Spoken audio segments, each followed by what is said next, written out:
A poluição é responsável pela morte de 20 pessoas por dia na Grande São Paulo. O excesso de contaminantes na atmosfera agrava doenças e o custo do tratamento. Uma pesquisa da Universidade de São Paulo revela que o excesso de poluentes no ar causa gastos de R$ 14 por segundo.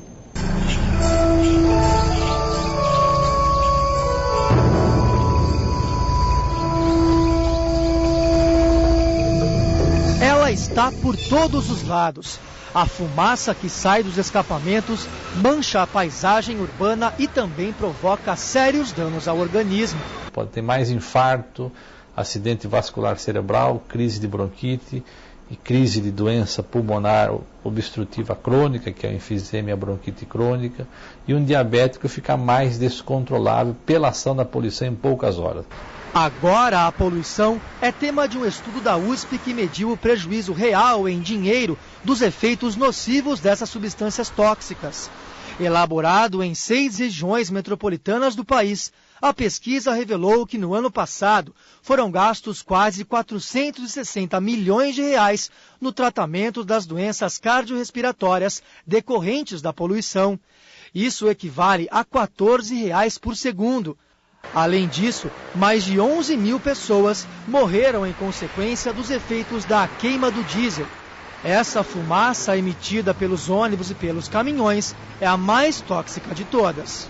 No dia 1º de janeiro deste ano, passou a vigorar uma resolução do CONAMA, o Conselho Nacional do Meio Ambiente. A medida tem 2 fundamentos básicos. Primeiro, estabelece que a Petrobras, a maior fornecedora de óleo diesel do Brasil, produza combustível mais limpo. Segundo, determina que as montadoras implantem sistemas de filtragem da poluição nos veículos novos. Só que para o Ministério Público de São Paulo, na prática esta regra não está sendo cumprida. Por isso, a promotoria entrou na justiça contra todas essas empresas.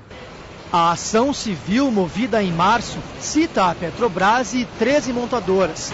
Além de pedir o cumprimento da resolução, o Ministério Público se baseou no estudo da USP para pedir indenização às vítimas de doenças agravadas pelos efeitos da poluição. Em tese, 20 pessoas morrem por dia na região metropolitana de São Paulo por conta da poluição do óleo diesel. O grupo de montadoras e a Petrobras, eles são responsáveis, sim, pela péssima qualidade do ar que nós respiramos.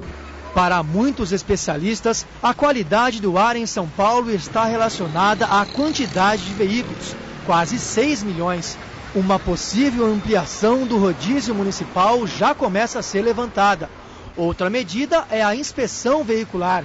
Esta pesquisadora da USP acredita que, além de ações como essas, é preciso melhorar o transporte público. Exercer um controle, em termos de combustíveis e tecnologias e garantir que esses combustíveis e tecnologias estejam operando, e sofram manutenção contínua. A outra coisa é que, associada a isso, além de medidas de restrições veiculares, eu tenha realmente alternativas de transporte, alternativas de transporte coletivo mais limpo, e que possam realmente atrair o usuário. É importante que o meu usuário sinta vantagem em utilizar um transporte coletivo e sinta motivado a deixar seu carro em casa. Está em nosso estúdio o jornalista Ricardo Carvalho, especialista em meio ambiente. Ricardo, a nossa reportagem chama a atenção para o custo para a saúde pública, dessa consequência do ar que respiramos, da poluição. Agora, e para o meio ambiente, qual é o custo? Maravilha, o custo é muito maior, só que nem sempre a gente vê. Por quê? Porque o meio ambiente e o carro, a poluição que é lançada na atmosfera, cria o que se chama efeito estufa. O que é o efeito estufa? É uma espécie de cobertor que tem na atmosfera da Terra, que permite que os raios solares entrem. Quando eles entram, eles perdem um pouco de força e não conseguem sair. Vai aquecendo a Terra. E com isso, vai acontecendo mais... na sua casa, experimente colocar uma panela cheia de água para o café e tampa. Você vai ver o caos que vai virar. Começa a sair e tal. Por quê? Porque os gases, por conta... não conseguem deixar a Terra. Então, Já deve ter ouvido falar em efeito estufa, que é uma coisa dramática.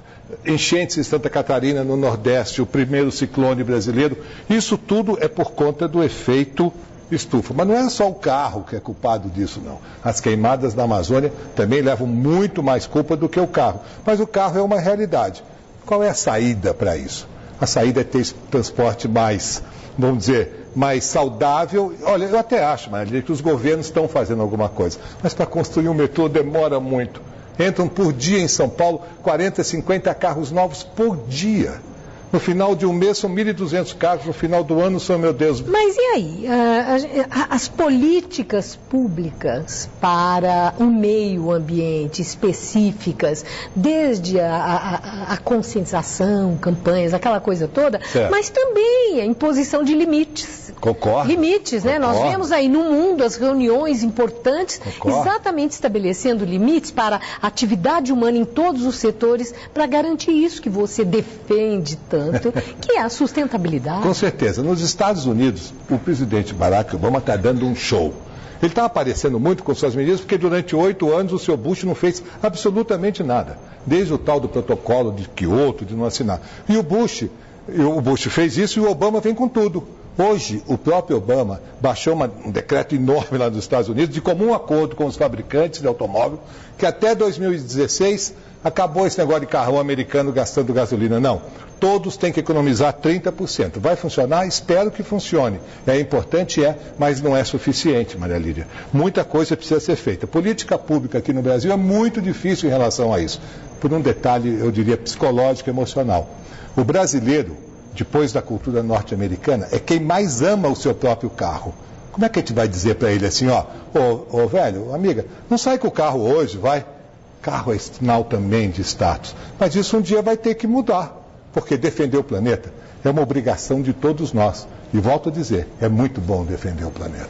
Bom, e aqui nós estamos acompanhando, né? Você falou da dificuldade da política pública, esse bate-boca do Ministério da Agricultura e Ministério do Meio Ambiente e o protesto das ONGs em nome da necessidade do plantio, a devastação. Esse é o assunto mais importante hoje no Brasil em relação ao meio ambiente e política pública. O ministro Mink do Meio Ambiente tem tido um comportamento muito sério em relação a isso.